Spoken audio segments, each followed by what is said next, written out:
today's class is the Persian and Mede captivity and an African diaspora in the Indian Ocean. Once again, today's class is the Persian and Mede captivity and an African diaspora in the Indian Ocean. So what we're going on with this captivity, like I said, we're going to go to ancient times during our fathers, whether it be Daniel, whether it be Haggai, Zerubbabel, during the Persian captivity. And what you're going to realize is there's no difference between then and now. And not only that, but we're going to go through history, go through the times leading all the way up to today in the African diaspora in the Indian Ocean. We have people scattered throughout all the four corners of the earth. Not only are people scattered in America, North America, Central America, South America, or the islands of the sea, the Caribbean islands, or Africa. We read scriptures such as Isaiah chapter 11, verse 11, talking about the diaspora and the coast of Africa, but we haven't touched the diaspora in the Indian Ocean, which you're going to realize the Indian Ocean has ties with the sub-Saharan slave trade. That's the missing link that we haven't gone into too much. And history really doesn't touch the African diaspora in the Indian Ocean. Yes, we have people in India and all throughout the Asian subcontinent. So today we're going to go through that history. We're going to take a journey. So this series is going to be, it's going to be quite a few classes. I'll say maybe 3 to 4, 5 classes maybe. Let's see if time persists. All right, so make sure you have your pens and papers. Make sure you take good notes. All right, it's going to be recorded for your information later on. All right, we're going to start with Genesis chapter 10, verse 22. Genesis chapter 10, verse 22. We're going to start with Elam, because it says the Indian Ocean, the Persian and Mede captivity in the Indian Ocean. Let's go back to the beginning, the book of Genesis. Genesis means the beginning. Genesis chapter 10, verse 22. This is the book of Genesis, chapter 10, verse 22. The children of Shem, Elam. So it says the children of Shem. Noah had 3 sons. You have Shem, Ham, and Japheth. I'll say it again. Noah had three sons, Shem, Ham, and Japheth. And from those 3 sons persist all the nations and races, ethnicities on this earth today.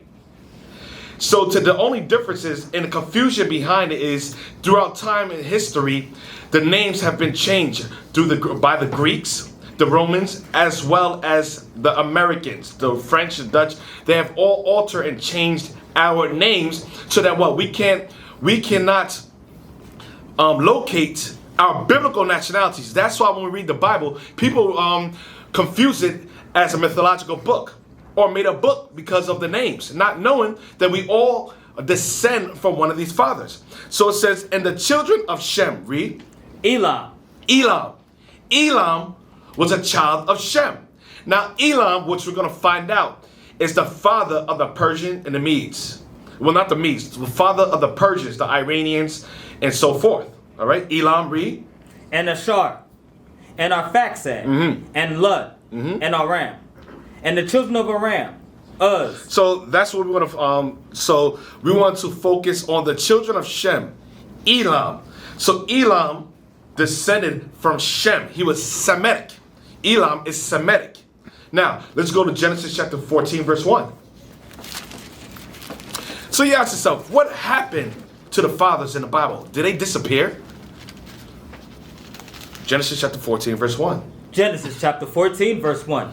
And it came to pass in the days of Amraphel, king of Shinar, Ariel, king of Eleazar, Jehozelio Lamar, king of Elam. So Chedorlaomer, king of Elam, read. And Tidal, king of nations. So back then, you had world ruling superpowers during the time of Genesis, during the time of Abraham, during the time of Elam. So you had during the time of Shem. These were world dominated superpowers. You had different kingdoms, just like today. You have America is a superpower. You have the East Indians is a superpower. You have the Chinese is a superpower. So the way it is today is the same way it was back then. There's no difference. Now jump to verse 9. Verse 9. with Omar, the king of Elam, and with Tidal, the king of nations, and Amramphel, king of Shinar, and Arioch, king of Eleazar. 4 kings with 5. Four superpowers. 4 ruling kingdoms were 5. So I just want to show you the history, or like I said, the origins of Elam. They're in the Bible and it's still around today. Now, can we go to Josephus? Book 1. 1.6.4. Let's go to the book of Josephus. Okay. Shem, the 3rd son of Noah, had 5 sons who inhabited the lands that began at Euphrates and reached to the Indian Ocean. So Shem historically was a real person. That's why you have people that call themselves Shemitic or Semitic. Think of that, so-called Jewish people call themselves Shemites or Semites. They call themselves Semitic, but they call everybody that speaks against them anti-Semitic, which is impossible because Elam descended from Shem. Caucasians descend from Shem. You have Arabs descend from Shem. Chinese descend from Shem. Blacks, Native American Indians, and so-called Hispanics descend from Shem. Iranians descend from Shem. So it's impossible to be anti-yourself. So we were all Shemitic or Semitic people. The issue is that people don't have the correct education, the proper education. It wasn't taught to them in the colleges, the universities, as well as the churches. The religious institution is not an educational institution to properly educate them about the Bible. All right? So Elam, let's read that part again. Shem, the 3rd son of Noah, had 5 sons who inhabited the land that began at Euphrates and reached to the Indian Ocean. And reached to the Indian Ocean. Read. For Elam left behind him the Elamites. Elam became a nation. Not everybody became a nation, but Elam left behind him the Elamites. Read. The ancestors of the Persians. The ancestors of the Persians. So Elam left behind them the Elamites. The ancestors of the Persians. So everybody, there's an origin. You have the table of nations. Everybody has their origin that they could date back to a biblical forefather. So throughout history, the names have changed. So the fathers, Elam is still here. The issue is, the only thing that changed is the names changed because of the reclassification and retitling of the nations. So Elam became the Persians. All right, let's get Missionary Herald. Missionary Herald. There are some reasons to believe that the aboriginal inhabitants of India were of the family of Shem. So there are some reasons to believe that the aboriginal inhabitants of India were of the family of Shem. Read. And that they came into India by 2 routes. One at the northwest across the Indus, and the other by... So the Indus, across the Indus region valley, or the Indus Valley civilization. You're going to read that quite often. So you have the Indus Valley civilization. So it's the Indus Valley. Read that part again. And that they came. And that they came into India by 2 routes. One at the northwest across the Indus, and the other by sea into southwestern India. All right, that's it. So now, let's get the American Antiquarian and Oriental Journal, volume 6, page 356. The origin of the Indian alphabet. We have already referred in this journal to some of the discussions regarding the origin of that one of the old Indian alphabets, which was the mother of most of the systems of writing which have since been current in India. A very useful summary of the different views that have prevailed, with brief criticism of each, is furnished by Mr. Cusk in the Journal of the Royal Asiatic Society for July. Of the 2 alphabets whose ancient forms have been preserved for us in inscriptions, the northern one is admittedly of Semitic origin. You said the northern one is originally of Semitic admittedly of Semitic origin. Read. It is regard to the South Indian letters that scholars are not in accord. So, what we want to touch is not only, so it's many documented historical facts, information showing that the people of India, whether it be by their letters, their language, is original, admittedly, of Semitic language. Showing you that the people that live in Indus region, valley region, or lived in India's subcontinent were of Semitic descent. Which descended from Elamites, or the Persians. Now, let's go to the Indus Valley Civilization, Wikipedia. So we're building a case. The Indus Valley Civilization, IVC, was a Bronze Age civilization in northwestern regions of South Asia, lasting from 3300 BCE to 1300 BCE, and in its mature form from 2600 BCE to 1900 BCE. Together with ancient Egypt and Mesopotamia, it was one of three early civilizations of the Near East and South Asia, and of the three, the most widespread. Its site spanning an area stretching from northeast Afghanistan. So the location of the Indus Valley Civilization spread northeast of Afghanistan. Read. Through much of Pakistan. Through much of Pakistan, inhabited all that region. So you have the inhabitants of Pakistan fit in with the Indus Valley Civilization or region. Read. And into the western and northwestern India. And all those people, all those like I said, all those ethnic groups, all all those inhabitants of that region, the Indus Valley Civilization, what you're gonna find out has ties to the same forefather. Read. It flourished in the basins of the Indus River, which flows through the length of Pakistan and along a system of all right, so that's all I want. So not everybody that you see in the Middle East or Asia is Arabs. So it says the Indus Valley Civilization, which India or Elam inhabited, consisted of the region of Afghanistan, Pakistan, and the Indian subcontinent, which were the descendants of Shem, Semitic. All right. Now let's go to the Middle Edomite period.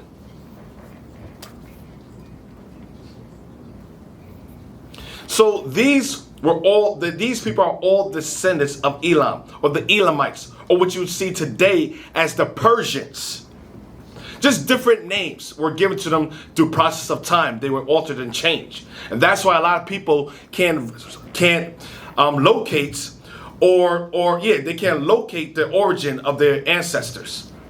And then we said, what's your nationality according to the Bible? Nobody really knows because of the confusion that was bred upon the earth. All right. Read. Middle Elamite period, 1500 through 1100 BC. Anshan and Susa. Anshan and Susa. The Middle Elamite period began with the rise of Anshanite dynasties around 1500 BC. Their rule was characterized by an Elamization of Susa.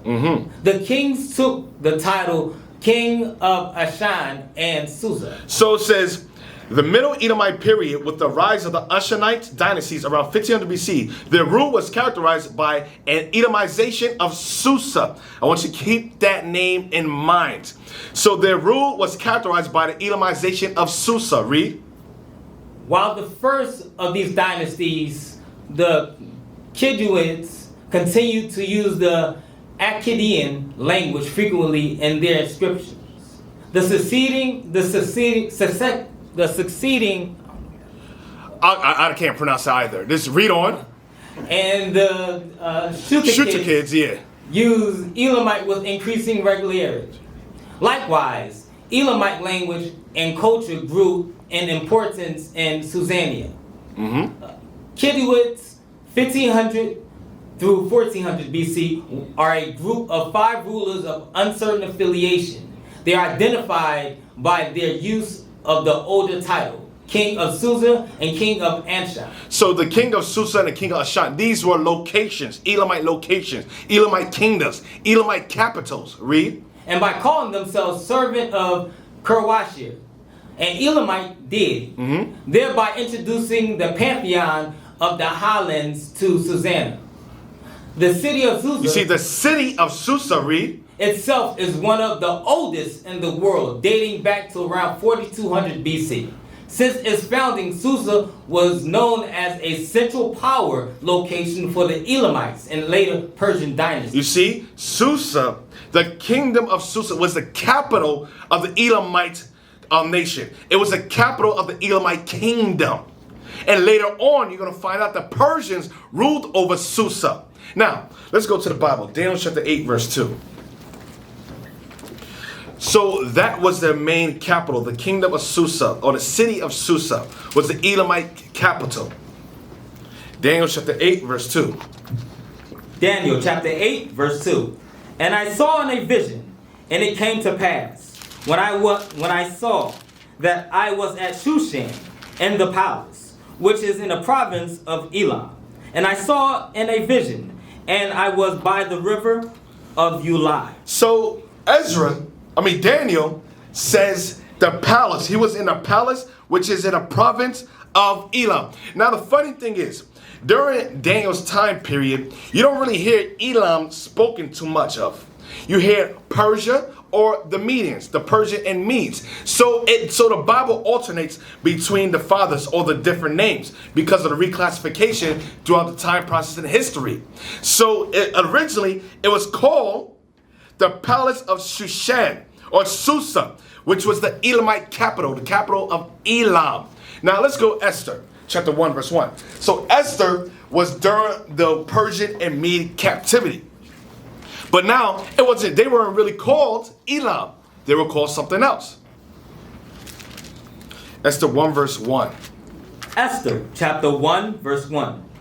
Now it came to pass in the days of Azorus. This is Azorus which reigned from India even unto Ethiopia. So Azorus reigned from India even to Ethiopia. He reigned in the Indus Valley region, or Indus Valley civilization. So he reigned from Azorus, which was Xerxes, which you're going to find out. If you see the movie 300, I believe it was the second movie.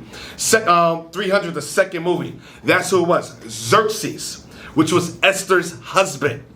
He ruled in the Indus Valley region, from India to Ethiopia. Read. Over 127 provinces.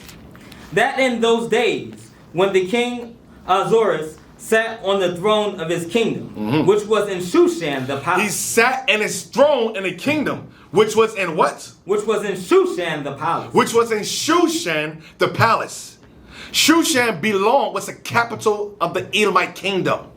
But now, Esther being a Persian kingdom, because of the name changes, the alterations, reclassifications of the fathers in Genesis, now the Elamites are called the Persians.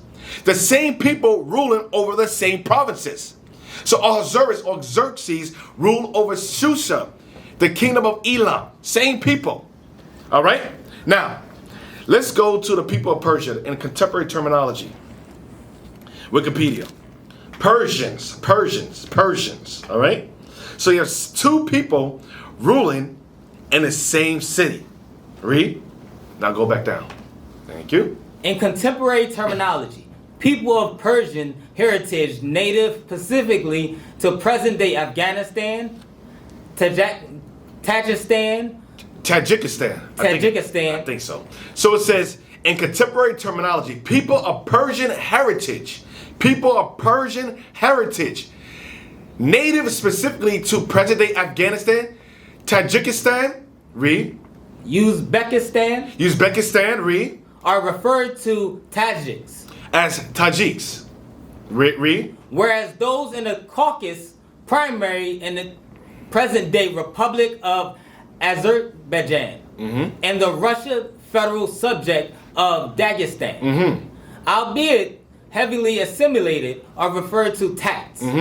However, historically, the terms of Tajik and Tat were used as Synonymous. Synonymous and interchangeable with Persian. So, what I want to touch base with is we read earlier, Elam within the Indus region valley consists of Pakistan, Afghanistan. Now, under the Persians, it says people of Persian heritage, natives specifically to present day Afghanistan, Tajikistan, and Uzbekistan. So that's all within the same Indus region valley. So showing that these are the same people that comprise of these people. So today we call the Afghanistanians, Tajikistan, Uzbekistan.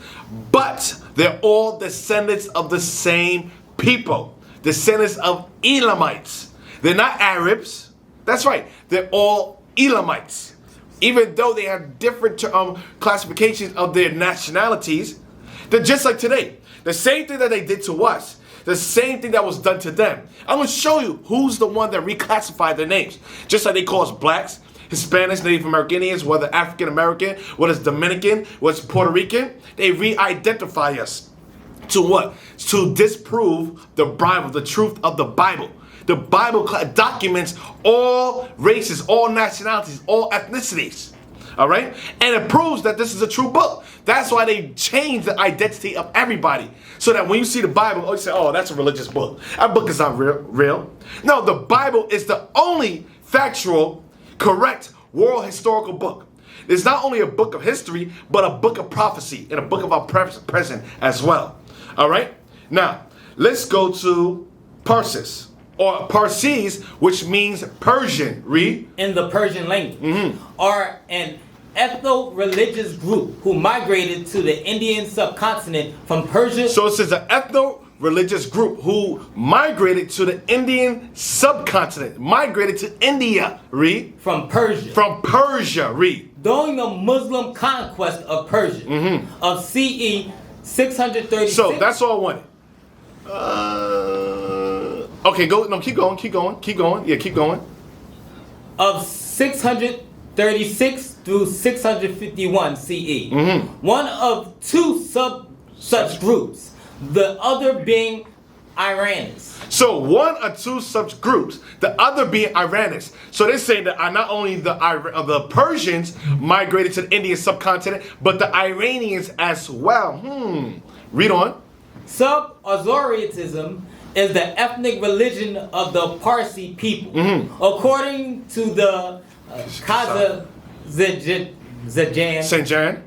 Parsis migrated from the Sasanian Empire to Gujarat. Oh gosh, Philadelphia education. So can you pull up a map of Gujarat? Where's Gujarat? So it says the Parsis or the Persian people, as well as the Iranians group, migrated to the Indian subcontinent. They migrated to Susana to what? Gujarat. Where's Gujarat located? Where is Gujarat located? And who was the Persians descended from, as we read in Josephus earlier? The Elamites. They what? Migrated to the Indian subcontinent. Where's Gujarat located? All right. So this is India, Gujarat. We couldn't find a good map, but this is the best we could show you. So Gujarat is in India. So the Persians migrated to the Indian subcontinent, as well as the Iranians migrated to the Indian subcontinent. But guess who they were descendants of? Elam, the Elamites, the Persians, or Parsis. The same people. It's classified under different names. All right? Now, can we go back? Parsis migrated from Sasanian Empire to Gujarat, where they were given refuge between the 8th and 10th century CE to avoid persecution following the Muslim conquest of Persia. At the time of the Muslim conquest of Persia, the dominant religion of the region, which was ruled by Sasanian Empire, was Zoroastrianism. I don't know. Iranians such as Babak. It's our language, so just keep reading. Rebelled against Muslim conquerors for almost 200 years. During this time, many Iranians who were now called Parsis. During this time, many Iranians who are now called what? Parsis. Who are now called Parsis. So the Iranians were called Parsis or Persians. Read. Since the migration to India. Since the migration to what? since the migration to India, read. chose to preserve their religious identity by fleeing from Persia to India. By fleeing from Persia to India. Keep going. The word pronounced Parsi is the Persian language. Literally means Persian. Note that Farsi is Arabization of the word Parsi, which is used as an endonym of Persian. And the Persian language is spoken in Iran. The Persian language is spoken in Iran, read. Afghanistan, read. Tajikistan. It's the same people. So the Iranians, the Afghanistanians, or the Tajikistans, read, are the same people. They're all ancient Persians, or the ancient Elamites, read. And some of other regions of the former Persian Empire. The long presence of the Parsis in India distinguishes them from the smaller... That's what I want. So that's what we wanted. All right. So now, I want you to go to now the Medes and the Persians coalitions. Showing that all those people, whether it be Pakistan, Afghanistan, Tajikistan, all those places, all those stands in the Indian subcontinent or the Indus region valley, those are all descendants of the Persians, the ancient Persians, all going dating back to the Elamites, the forefather Elam, which descended from Shem, or the Semites. So some people will think that in the Middle East that what? They're all Arabs. Not everybody's Arabs, because what? They somewhat look alike. So you have Ahmadinejad. People thought he was Arabs. No, he's an Elamite, or he's a descendant of the Persians. Same people. All right. Now read that. Persians and Medes. Expressions like king of the Persian kingdom and the Median kingdom are a bit misleading. The Medes and the Persians were coalitions of Iranian nomad tribes. So the Medes and the Persians were coalitions of Iranian nomadic tribes. So now, the Persian and Medes, what you're going to see, are two different ethnic groups. They come from two different forefathers. But now, even though they come from two different forefathers, there's a coalition between the Persians and the Iranians, meaning they're the same ethnic group, but they're not the same people. Iranian was a name that was given to them. So they mixed amongst. They were called, even though the Persian and Mede was a dual empire, they were joined together and they lived in the same region. So what happened? They called them all Iranians, but there's still a separation between the two. So it's a joint coalition. Read. In the 5th century, this was still remembered, and the Greek researcher Herodias of Halicarnassus. All right, that's all I wanted that. So the Persian and the Medes, they said they were both Iranians, but they weren't Iranians. Iran was a landmass that was given the name to those people living within that region. Iran. All right, now let's go to Genesis chapter 10, verse 2.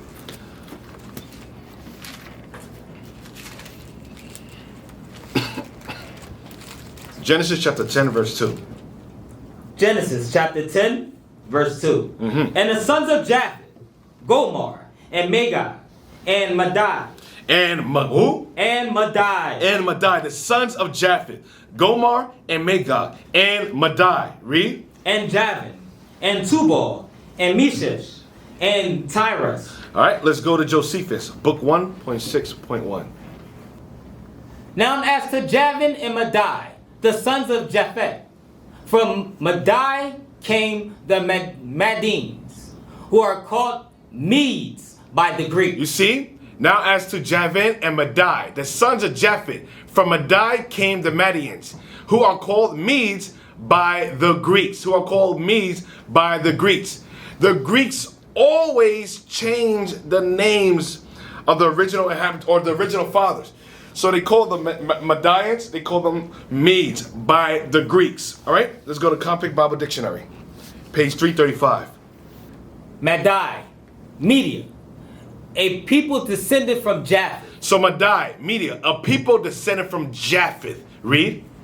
Genesis 10, verse 2, 1 Chronicles 1, verse 5. They occupied the same area which modern Iran does today, and are called the Medes. Read that part again. It said they occupy the same area which modern Iran does today.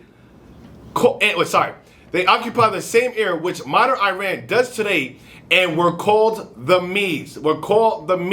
So the Persians and the Medes were a joint coalition which inhabit the region of Iran also.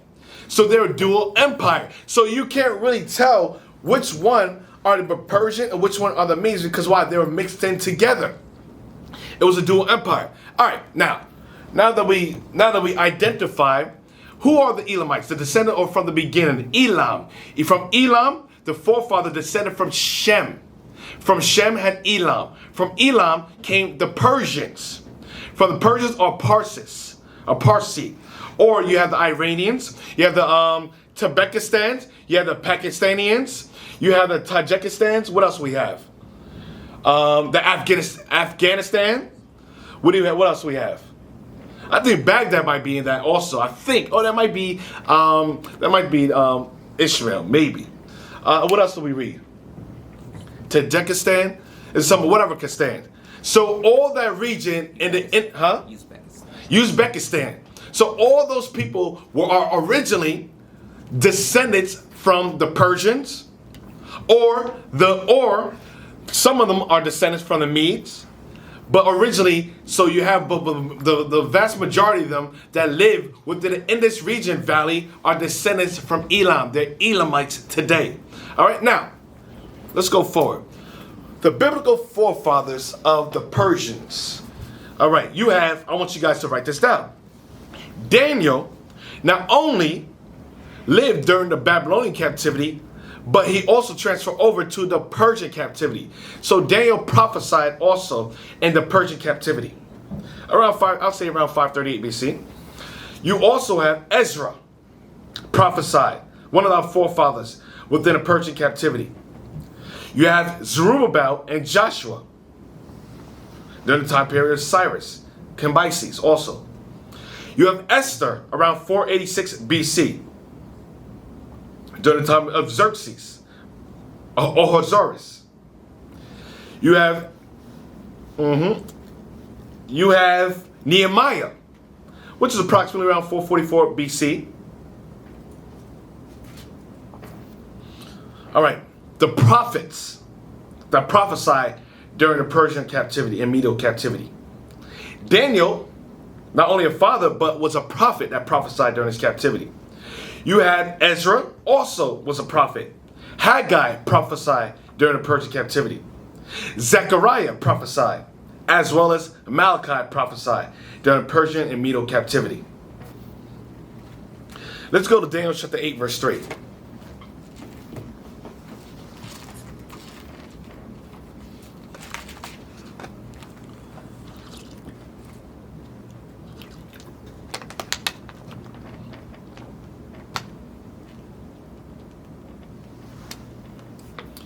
Daniel chapter 8, verse 3.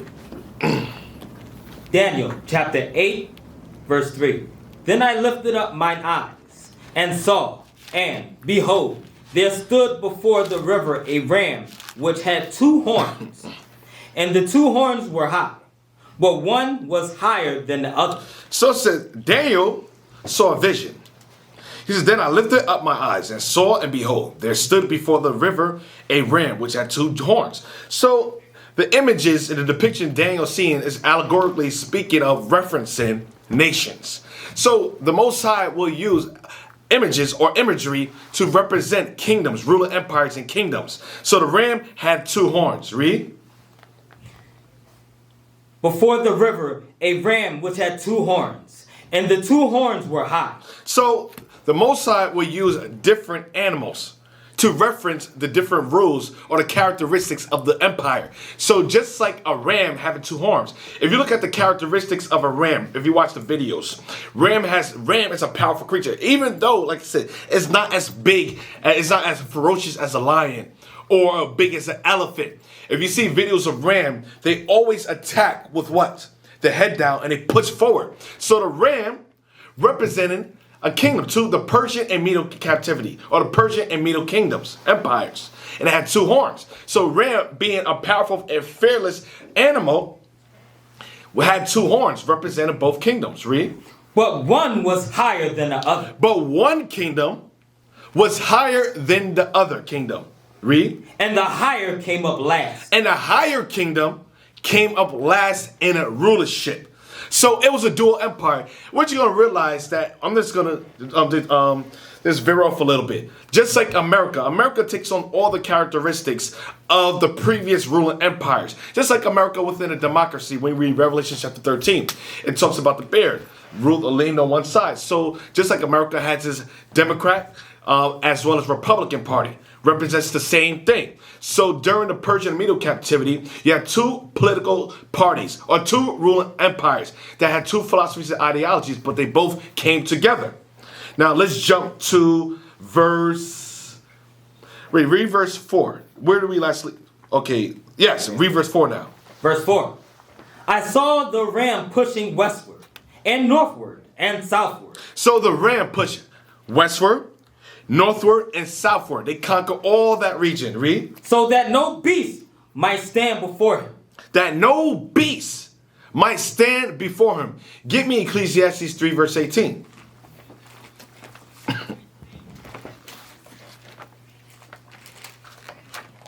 Ecclesiastes chapter 3 verse 18. I saw in mine heart concerning the estate of the sons of men, that God might manifest them, and that they might see that they themselves are beasts. That God might manifest that what? They may see themselves that they are beasts. That they are beasts. So men are referenced as beasts.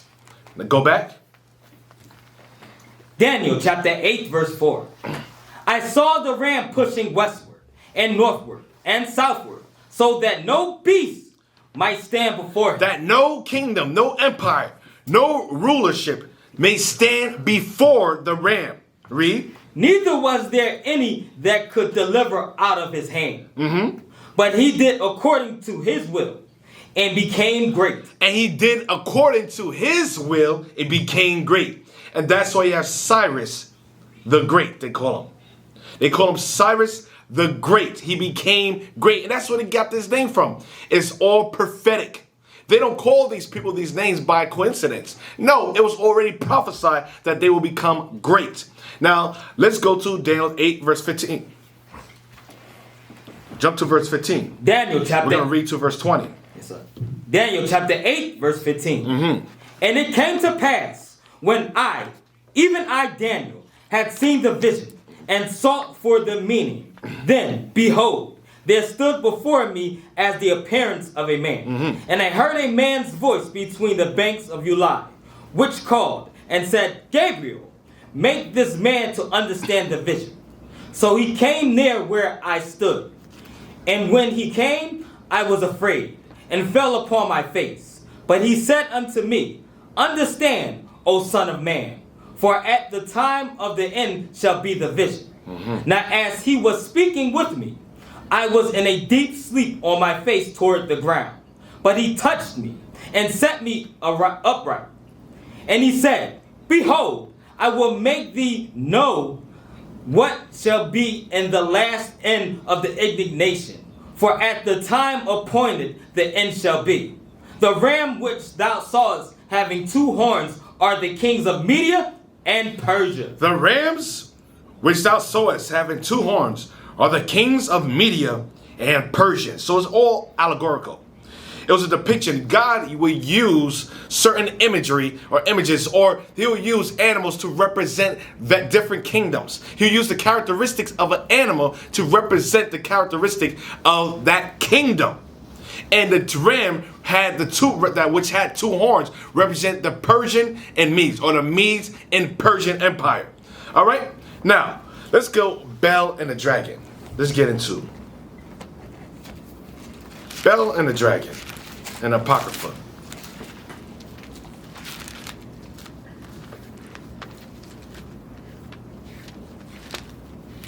Go on. Bel and the dragon. And King Astyages was gathered to his fathers, and Cyrus of Persia received his kingdom. So you have the Persian and Medo Empire. So a lot of times we say the Persian and Medes, but it was the Medes and Persians. So you have King Astyages. Read that again. And King Astyages was gathered to his father. And King Astyages was gathered to his father. He died. Read. And Cyrus of Persia received his kingdom. And Cyrus of Persia received his kingdom.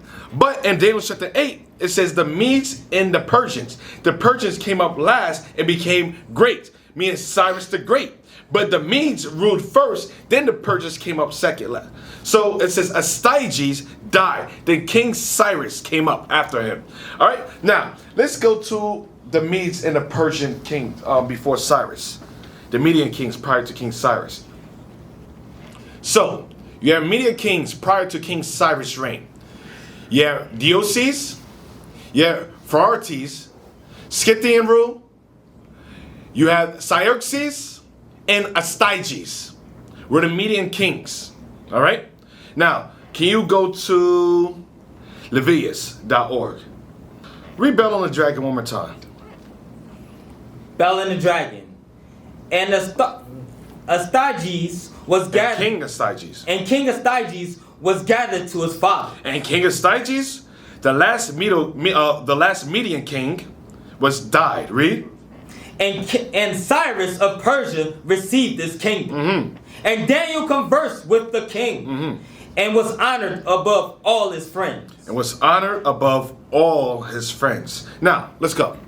Yeah, start from the top. The rise of Cyrus. The rise of Cyrus. The second logos of Herodotus' histories deals with Cyrus' rise to power. Herodotus starts his story with a brief account of the origin of the Median Empire. The Medes in the northwest of modern Iran were the first to shake off the yoke of Assyrians, who used to rule all Asia. Herodotus mentions several Median kings and states that King Xerxes captured Nineveh and subdued the Assyrians, all except the territory belonging to Babylonia. Xerxes' son Astyages. Xerxes. Xerxes' son Astyages is the next king of the Medes. Xerxes' son Astyages Is the next king of the Medes. So Xerxes' son Astyages is the next king of the Medes. Read. And his daughter Mandane is married to a Persian named Cambyses. And his daughter Mandane married into a Persian named Cambyses. What you're gonna see is you're gonna see even to today. One of the custom was, in order to gain rulership or power, you always marry into another power's family. And usually they joined powers collectively. So usually that was done by marriage. So it says, Xerxes' son Astyages is the next king of the Medes. And his daughter Mandane is married to a Persian named Cambyses. Read. A man he knew to be of good family and quiet habits. The Persians were subject to the Medes. A child is born, Cyrus. A child is born, Cyrus. Who was Cyrus' father? Cambyses. Cyrus was the son of Cambyses, a Persian, and he was a son of Cambyses, and his mother was Mandane, which was a Mede. Read. After some nightmares that predict the baby's future as Lord of all Asia. So he had a nightmare. So Astyages had a nightmare that Cyrus will be ruler of what? Baby's future as Lord of all Asia. So Astyages had a dream that his grandson will rule all of Asia. Read. Astyages decided to kill the child. So he says, you know what? Being wicked as he said, you know what? Just from a dream. He said, whoa. Because of power, the lust of power. He said, I can't have my baby grandson rule over all of Asia. So seeing it afar off, he said, let me kill him. Read.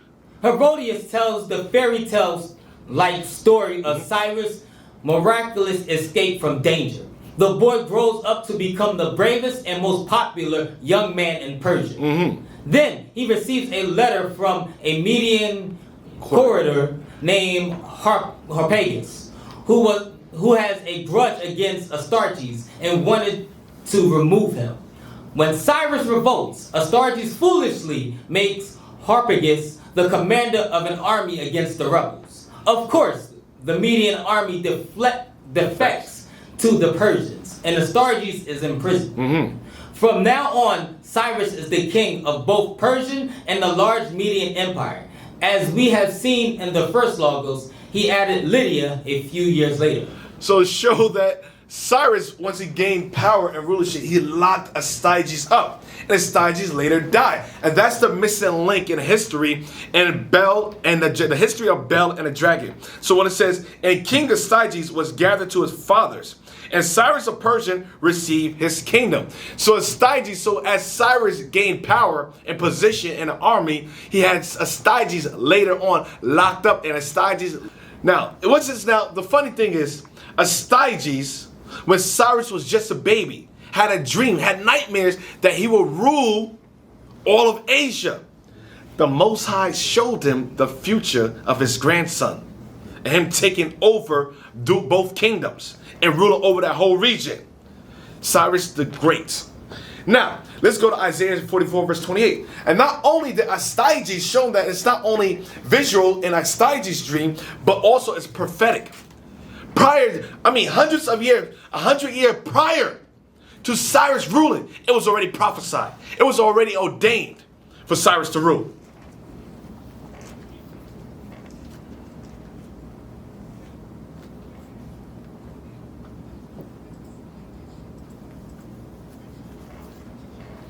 All right. Isaiah 44 verse 28. Isaiah chapter 44 verse 28.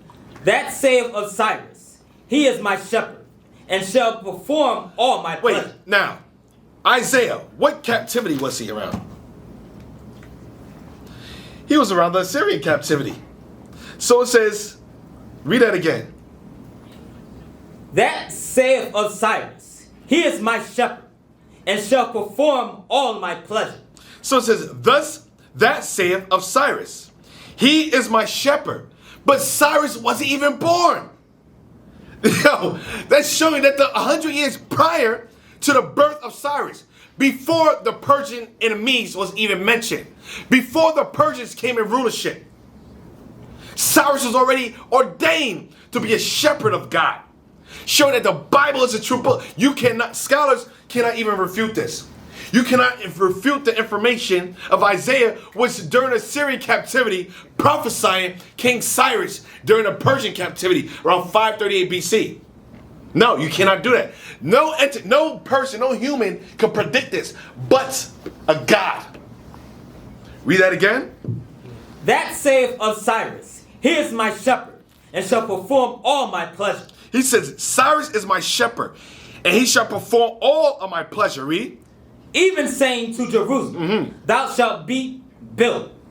To the temple, that thy foundation shall be laid. So it says, thou shalt be built. So it says, even saying to Jerusalem, thou shalt be built.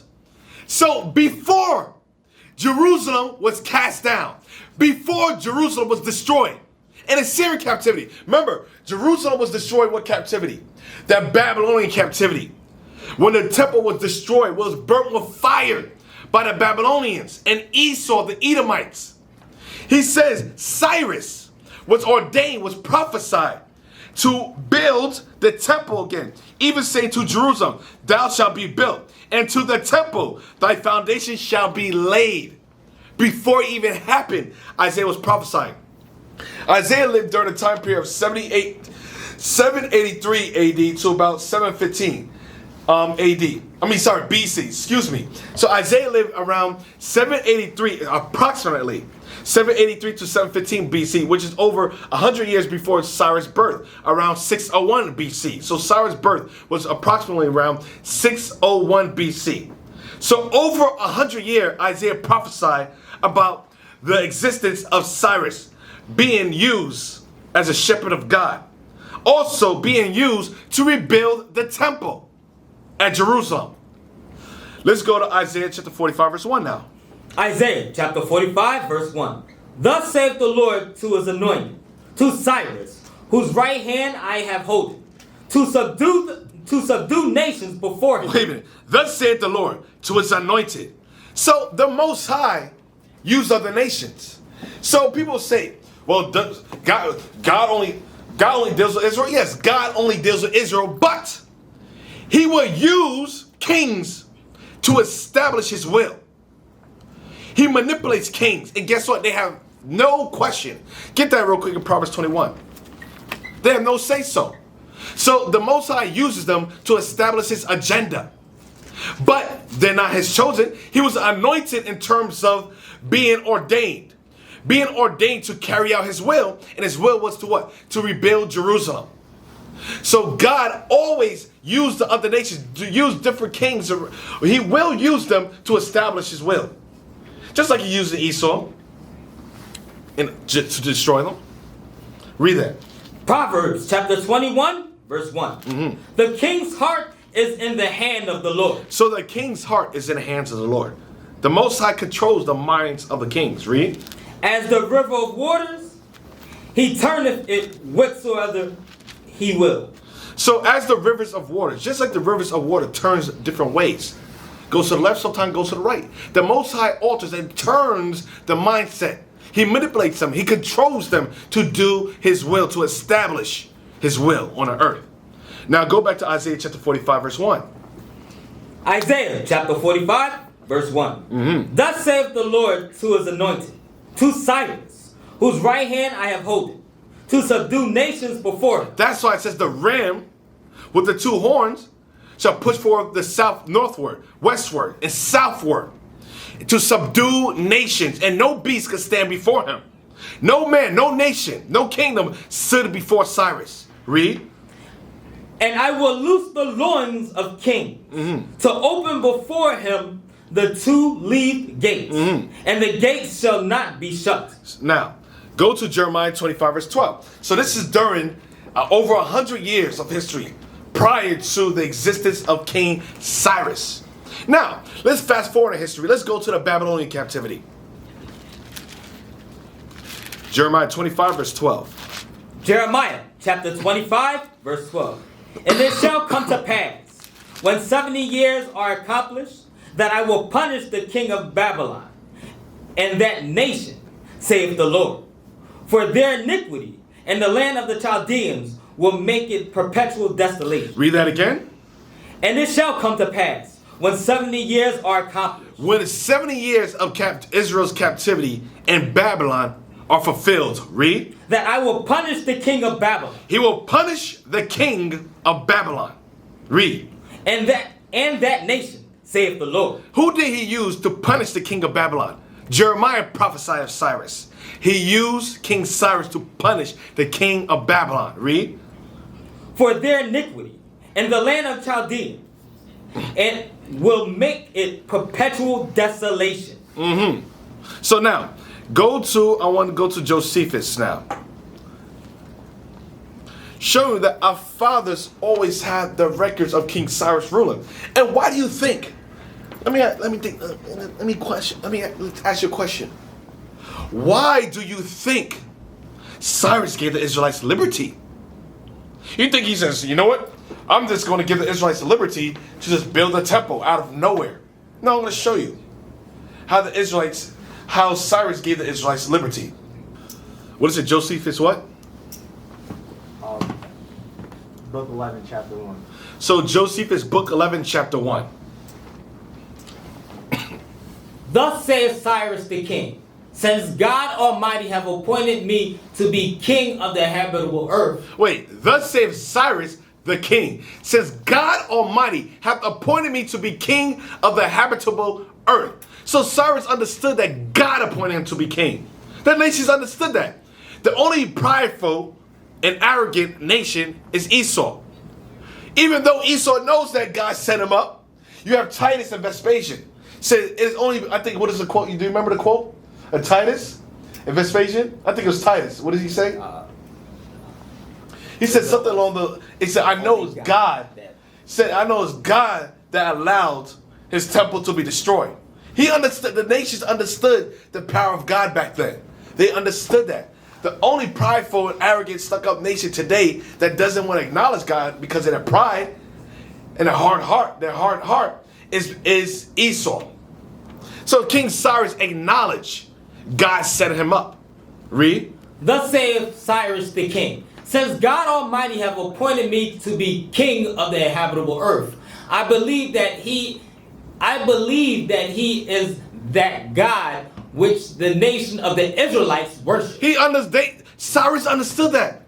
The nations back then understood that. He says, I believe that he is that God which the nation of the Israelites worship. He understood that he was the God of Israel and none else. But today, the white man, and as demonic as they are, have taken the Bible and the concept of God of Abraham, Isaac, and Jacob, and it made it God of the universe. It made them the God of all people for the deception of the whole world and us, to keep us subservient and docile. Read on. For indeed he foretold my name by the prophet. Wait, for indeed, Cyrus understood that he foretold his name by the prophets. Read. And that I should build him a house at Jerusalem, in the country of Judea. Cyrus knew what he was ordained to do. When Cyrus came in power, he says, I know why I'm in power. It was already prophesied and ordained that I shall build the house in Jerusalem. Read. This was known to Cyrus by his reading the book which Isaiah left behind him of the prophecies. So this was known to Cyrus by his reading the book. Cyrus had records of our book. All the nations. That's why every nation has records of our books, of our history. They understand their position, their place, as well as our place and our positions on this earth. So it says, this was known to Cyrus by his reading the book which Isaiah left behind him of his prophecies. Read. For this prophet said that God had spoken thus to him in a secret vision. So this prophet said that God has spoken thus to him in a secret vision. Read. My will is that Cyrus, whom I have appointed to be king over many and great nations, send back my people to their land and build my temple. God said, you're going to do my will. I made you king. And guess what? You're going to send back my people back to their land to build the temple. Read. This was foretold by Isaiah 140 years before the temple was demolished. This happened. Isaiah prophesied Cyrus 140 years before the destruction of the temple in Jerusalem by the Babylonians and Edomites. Read. Accordingly, when Cyrus read this and admired the divine power. Cyrus read this accordingly and admired the divine power. Read. An earnest desire and ambition seized upon him to fulfill what was so written. He called for the most. So he called for the most eminent Jews that were in Babylon, and said to them that he gave them leave to go back to their own country and to rebuild their city Jerusalem and the temple of God. And the temple of God. All right, let's go to Daniel chapter 5, verse 18.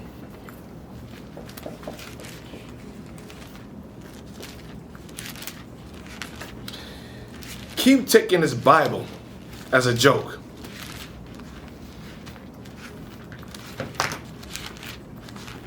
All right?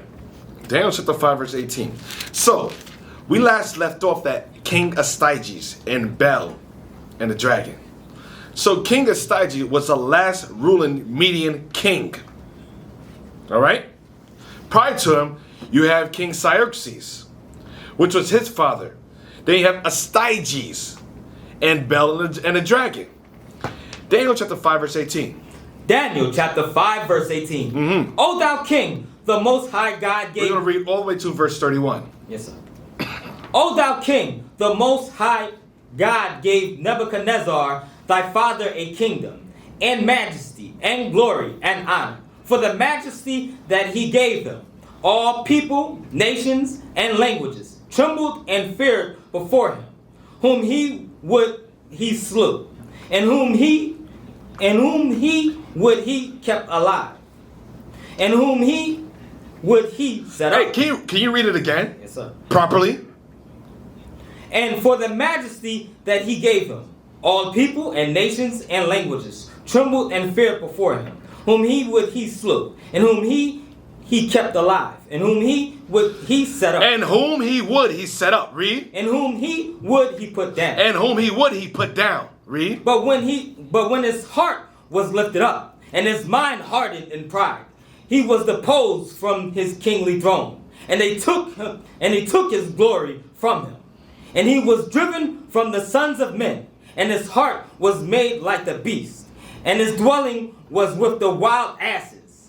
They fed him with grass like oxen, and his body was wet with the dew of heaven, till he knew that the Most High God ruled in the kingdom of men, and that he appointeth over it whomsoever he will. See, just like Cyrus, he ruleth in the kingdom of men and appointeth over it whomsoever he will. Read. And thou his son, O Belshazzar, hast not humbled thine heart, though thou knewest all this, but hast lifted up thyself against So Daniel is saying to Belshazzar, yo, you know this. You know God rules in the kingdom of men. You know the majesty. You know the power, the omnipotent power of God. But yet, you still refuse him. Yet, you still deny him in works. So, read that again. And thou his son Belshazzar, O Belshazzar, has not humbled thine heart. Thou knewest all this, but hast lifted up thyself against the Lord of heaven. And they have brought the vessels of his house before thee. And thou, and thy lords, thy wives, and thy concubines have drunk wine in them. And thou hast praised the gods of silver, and gold, and brass, iron, wood, and stone, which see not, nor hear, nor know, and the God in whose hand thy breath is, and whose are all thy ways, hast thou not glorified. Then was the part of the hand sent from him, and this writing was written. And this is the writing that was written. Mene, Mene, Tekel, Opherzin. This is the interpretation of the thing. Mene, God have numbered thy kingdom. This is like a movie. Daniel says, you're a rebellious spirit. And he wrote on the wall, Mene, Mene, Tekel, Upharsin. This is the interpretation of the thing. Mene, God has numbered thy kingdom. This is like a movie to me. God has numbered your kingdom. Read. God has numbered thy kingdom and finished. And you're finished. You're done. Read. Tekel, thou art weighed in the balances. You're weighed in the balances. Read. And art found wanting. And you're found lacking. Read. Pires, thy kingdom is divided. Now your kingdom's going to be divided, destroyed. Read. And given to the Medes and Persians. And given to the Medes and Persians. Read. Then commanded Belshazzar, and they clothed Daniel with scarlet, and put a chain of gold upon his neck, and made a proclamation concerning him, that he should be the third ruler in the kingdom. And Daniel became the third ruler in the kingdom. Read. And that night was Belshazzar, the king of the Chaldeans, slain. And Darius the Median took the kingdom, being about 62 years old. So Darius took the kingdom. Well, I thought, and Bel and the dragon, that Astyages was the last Median king. I thought Astyages was the last Median king. Why does it say Darius, a Mede, and it says, and Darius the Median took the kingdom? Why? Astyages was the last king, but Darius took the kingdom. He overthrew the Babylonians. But I thought Cyrus overthrew the Babylonians. Let's go to, where do I want to go to? Josephus. Book 10, chapter 11, verse 4. Verse 4, well, 4. Start verse, 4.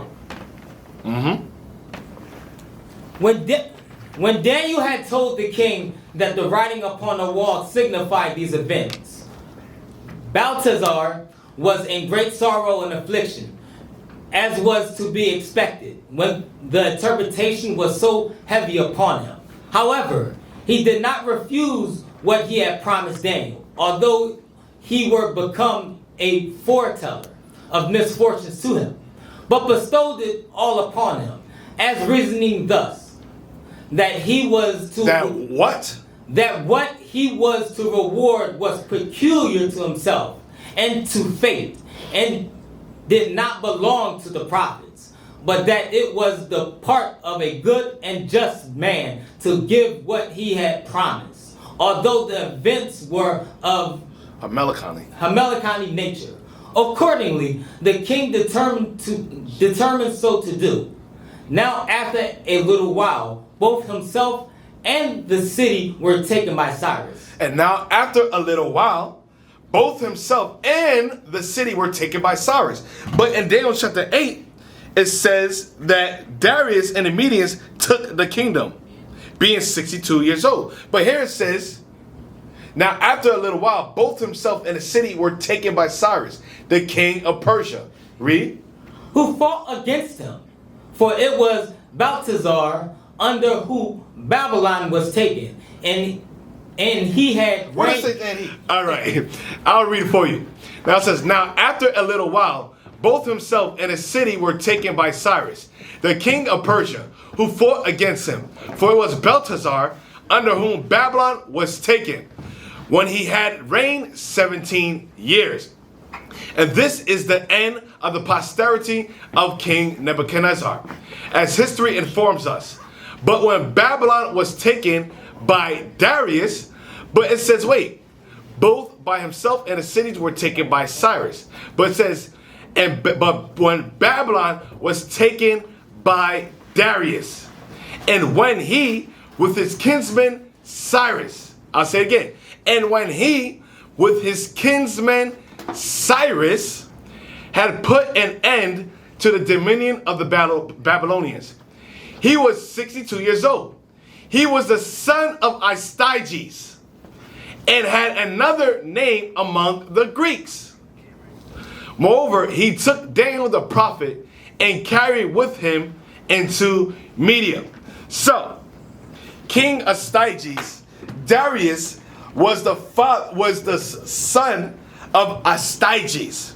So in Daniel's chapter 5, verse 31, it says, and Darius the Median took the kingdom, being about 62 years old. So Darius was the son of Astyages. Darius ruled next to Cyrus. Guess what? If Darius was a son of Astyages, what was he to Cyrus?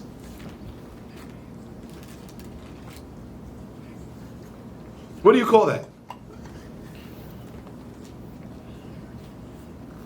What do you call that? His nephew. Right? That's his nephew, right? That's his nephew. So Darius, so the connection between the two empires. You have Astyages had a daughter named Medane. He gave Medane to Cambyses. Cambyses had a son named Cyrus. Cyrus, also Astyages had a son named Darius. When Cyrus, remember, Astyages tried to overthrow and kill Cyrus. So the plot, because God already prophesied for Cyrus to rule. So Cyrus later on locked up Astyages, took control of the Median Empire. After he took control of the Median Empire, he worked aside Astyages' son, which is his, what do you call it, his cousin? Yeah. Yeah. So, no, not cousin. No, nephew. Nephew. What do you call nephew? Oh, fuck. You said nephew. Whatever. So, he put Darius in position to overthrow Babylon. He sent Darius at 62 to overthrow Babylon. All right? Let's go to now Daniel chapter 6, verse 28.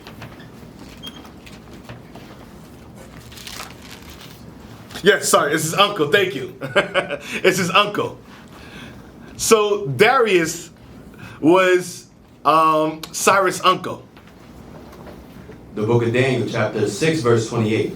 So this Daniel prospered in the reign of Darius, and in the reign of Cyrus the Persian. So it says, so this Daniel prospered in the reign of Darius and in the reign of Cyrus the Persian.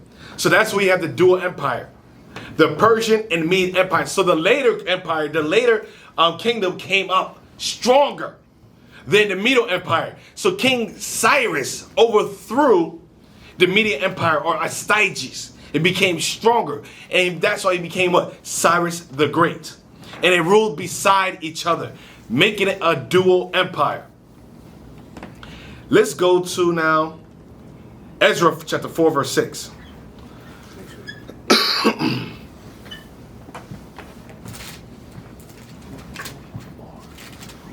The book of Ezra, chapter 4, verse 6. And in the reign of Ahasuerus, in the beginning of his reign, wrote they unto him an accusation against the inhabitants. So let me get it. Yes, sir.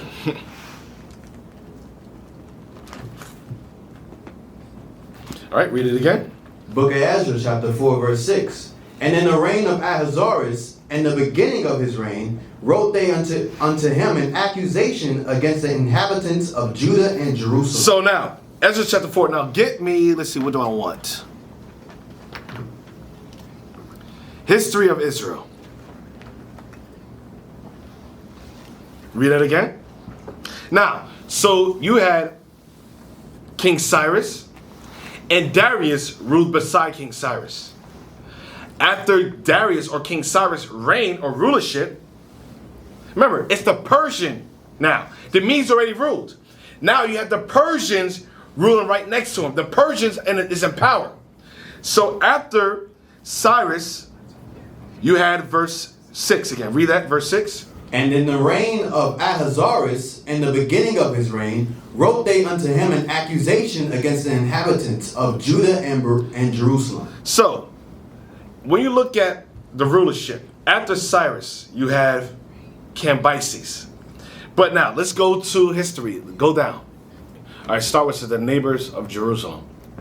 The neighbors of Jerusalem, accordingly, as soon as ever Cambyses ascended the throne, further contrived to excite his jealousy of the building of the temple and of every other sign of vigor displayed by the new settlement, which was still so weak. Read. Throughout the 8.5 years of the reign of this king, we have hardly any further information about Jerusalem. And this is not surprising in the long duration of these gloomy times. According to the So it says, throughout the 8.5 years of the reign of this king, of Cambyses, we have hardly any further information about Jerusalem. Go on. And this is not surprising. Okay, go on. According to the solitary historical work which had been preserved on this period, he was called Ahasuerus. Ahasuerus. So Cambyses was also called Ahasuerus. Read.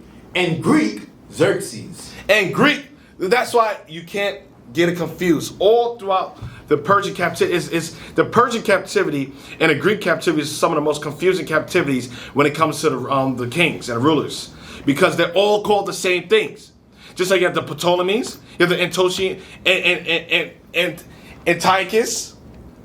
It's the family lines. They just call them the same names. So in the Bible, you have to know which rulers was this. They were called different names. You have the Xerxes, you have Ahasuerus, Ahasuerus.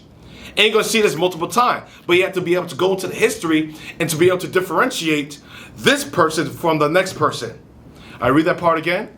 According to the solitary historical work which had been preserved on this period, he was called Ahasuerus. And Greek, Xerxes. He was called Ahasuerus, and Greek, he was called Xerxes. Read. And the pseudo-Magian Smerdis, Artashshata, are the Xerxes, on account of its proximity to Egypt. The country must certainly have suffered much during the Egyptian campaigns of Cambyses. Keep reading. Let's see. Keep going up. Keep going up. Keep slide up. All right. So the point I want in verse 6, it says, "And in the reign." When you look up, read the letter where it says verse 7, number 7, next to Ahasuerus.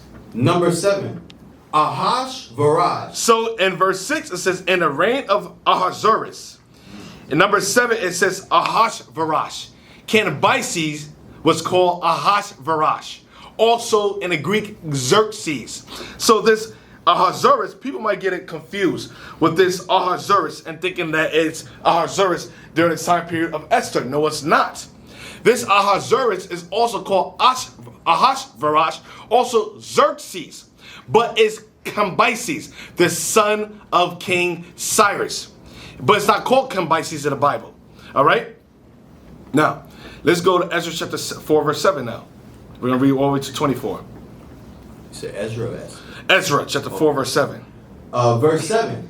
And in the days of Artaxerxes wrote Bishlam, Mithridash, Tabiel, and the rest of their companions unto Artaxerxes, king of Persia. And the writing of the letter was written in the Syrian tongue. Read it again. Read it again. Sorry. Verse 7. And in the days of Artaxerxes wrote Bishlam, Mithridash, Tabiel, and the rest of his companions unto Artaxerxes, king of Persia. Now, verse 6. Now Cambyses ruled, I believe Cambyses ruled 529 to 522 BC. So I want you to write that down. Cambyses ruled 529 to 522 BC. Now verse 7 again. Verse 7. In the days of Artaxerxes wrote Bishlam. Now it says in the days of Artaxerxes wrote Bishlam. Different time period. Different person. Read. Mithridates, Tabiel, and the rest of their companions unto Artaxerxes, king of Persia. Mm-hmm. And the writing of the letter was written in the Syrian tongue and interpreted in the Syrian tongue. Raham. So now, check this out. This is where the confusion comes in. And verse 6 says, in the reign of Ahasuerus, in the beginning of his reign, wrote they unto him, and accusations against the inhabitants of Judah and Jerusalem. So you might think verse 6 and verse 7 is the same person in the same time period. No, it's not the same person. Not the same time period. So verse 6 is Cambyses. Verse 7, I'm going to get into that and who this person actually is. So it's kind of, it is kind of around the same time period. So I'm going to talk on that. Read verse 7 again. Verse 7. And in the days of Artaxerxes wrote Bishlam, Mithridates,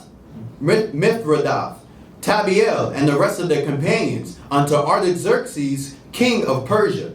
And the writing of the letter was written in the Syrian tongue and interpreted in the Syrian tongue. Mm-hmm. Raham, the chancellor, and Shimshai, the scribe, wrote a letter against Jerusalem to Artaxerxes, the king of this sort. Then wrote Raham, the chancellor, and Shimshai, the scribe, and the rest of their companions, the Dianites, and the Arpharathites, and the Tarpelites, and the Apharsites, and the Archivites, the Babylonians, and Sushanites, the Dehavites, and the Elamites, and the rest of the nations whom the great and noble Asnapper brought over, and set in the cities of Samaria, and the rest that are on this side the river, and at such a time. This is the copy of the letter that they sent unto him, even unto Artaxerxes the king. Thy servants, the men on this side the river, and at such a time, be it known unto the king, that the Jews which came up from thee to us are come unto Jerusalem, building the rebellious and the bad city, and have set up the walls thereof, and joined the foundations. Be it known now unto the king, that if this city be builded, that and the walls set up again, then will they not pay toll, tribute, and custom, and so thou shalt endamage the revenue of the kings. Now, because we have maintenance from the king's palace, and it was not meet for us to see the king's dishonor, therefore have we sent and certified the king, that search may be made in the book of the records of thy fathers. So shalt thou find in the book of the records, and know that this city is a rebellious city, and hurtful unto kings and provinces, and that they have moved sedition within the same of old time, for which cause was this city destroyed. We certify the king that, if this city be builded again, and the walls thereof set up by this means, thou shalt have no portion on this side the river. Then said the king an answer unto Raham the chancellor, and to Shimshai the scribe, and to the rest of their companions that dwell in Samaria, and unto the rest beyond the river, peace, and at such a time. The letter which ye sent unto us have been plainly read before me, and I commanded, and search have been made. And it is found that this city of old time have made insurrection against kings, and that rebellion and sedition have been found therein. There have been mighty kings also over Jerusalem, which have ruled over all the countries beyond the river, and toll, tribute, and custom was paid unto them. Give ye now commandment to cause these men to cease, and that the city be not builded, until another commandment shall be given from me. Take heed now that ye fail not to do this. Why should damage grow to the hurt of the kings? Now when the copy of King Artaxerxes' letter was read before Raham and Shimshai the scribe and their companions, they went up in haste to Jerusalem unto the Jews, and made them to cease by force and power. Then ceased the work of the house of God which is at Jerusalem. So it ceased unto the 2nd year of the reign of Darius, king of Persia. Then ceased the work of the house of God, which is at Jerusalem. So it ceased unto the 2nd year of Darius, king of Persia. You might think this is Darius in verse 5. No, they all took the same names. That's what's the confusion, is the name. You have to understand the history behind it. Now, verse 6 is Cambyses, which is also called Ahasuerus, or Ashvarash, or Xerxes. Now, verse 7, you think it's Artaxerxes. Now, give me the history, a dictionary of the Holy Bible. A little bit. Artaxerxes, Smyrnus, Martus, Senaphidites. You see, you gotta do like that. Oh, I got it.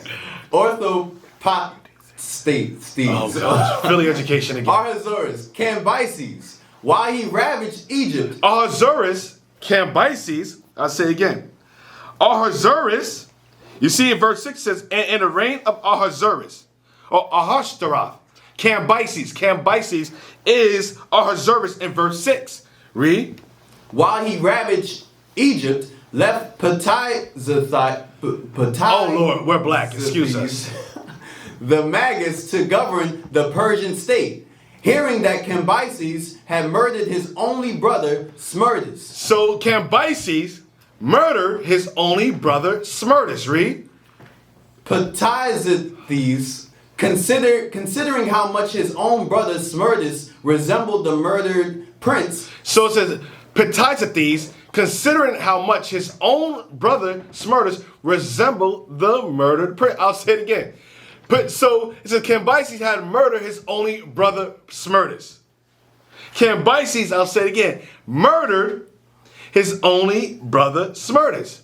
You have a man named Ptahizethes, consider how much his own brother Smerdis. So you have two Smerdises. I want you to keep in mind that. Read. Resembled the murdered prince. So Ptahizethes, brother Smerdis, resembled Cambyses, brother Smerdis. Read. Set him on the throne in Cambyses' absence. So, yeah, Ptahizethes set his brother Smerdis on the throne in the absence of Cambyses. So when Cambyses was away. Read.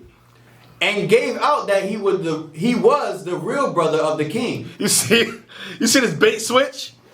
Yo, wickedness. So, yeah, Ptahizethes took his brother Smerdis, which resembled Cambyses' brother. Now, meanwhile, Cambyses' brother was killed.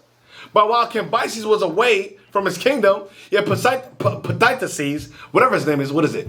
Ptahizethes put his brother in place of Cambyses' brother. Read. Informed hereof, Cambyses marched homeward to dethrone him.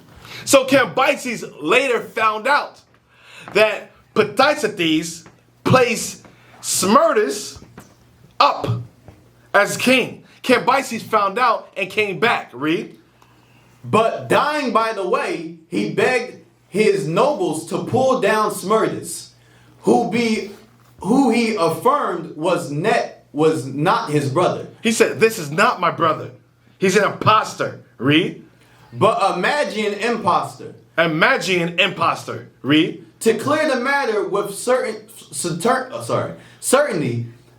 Ostanes, a nobleman who knew that the ears of the Magus had been cut off by Cyrus or Cambyses, procured information by his own daughter, a concubine of Smerdis, that his ears were really a wanting. He, Darius Hystaspes, Gobryas, and 4 other princes, after binding themselves by an oath to slay the Magus or perish in the attempt, rushed into the palace and killed him and his brother. During this imposter's short reign, So during Smerdis' short reign, go, of 5 months, Bishlam, Mithridash, Tabiel. Stop. Says Bilsham, Mithridash, and Tabiel. I'll read again. Ezra chapter 4, verse 7. And in the days of Artaxerxes wrote Bishlam, Mithridash, and Tabiel, showing that this Artaxerxes was Smerdis during the rulership and reign of Cambyses. So he ruled while Cambyses was away. You have Perticides set up Smerdis, his brother, that resembled his brother that was slain. Smerdis, Cambyses' brother that was slain. And during this time period, he was represented as Artaxerxes in verse 7. He was a Magian imposter. Read.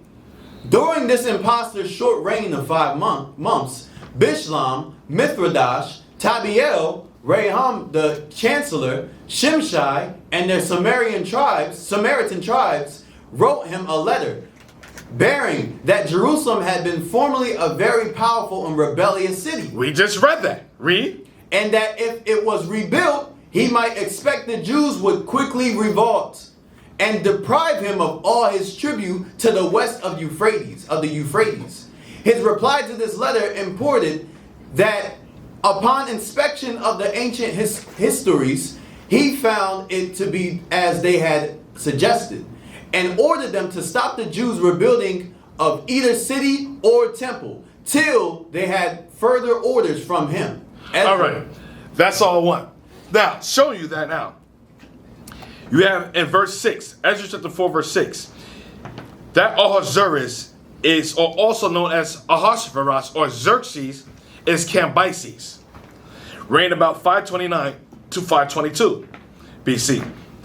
Then you have in verse 7, during that same time period, you have in the days of Artaxerxes. That Artaxerxes was Smerdis. Was the brother of Perticides. He reigned beside Cambyses as an impostor and Magian. So he posed as Cambyses' brother Smerdis. So that Artaxerxes is actuality is Smerdis. So verse 7 is Smerdis, in which the letter was written to. All right. So we're gonna leave off from there. Next week we're gonna pick up. So like I said, the series is gonna be pretty long. Make sure you have your pencil, your paper. Make sure you take in notes. Like I said, it's gonna be very detailed and informative. Lord's will, like I said, life lasts. We're gonna go from the Persian and Medo captivity all the way to today, and the descendants, and then African diaspora in the Indian Ocean. We used to scream black power while Heron was pushed. But at the end of the day, nothing's in vain. IUIC has been given a vision. The tents of Judah has risen.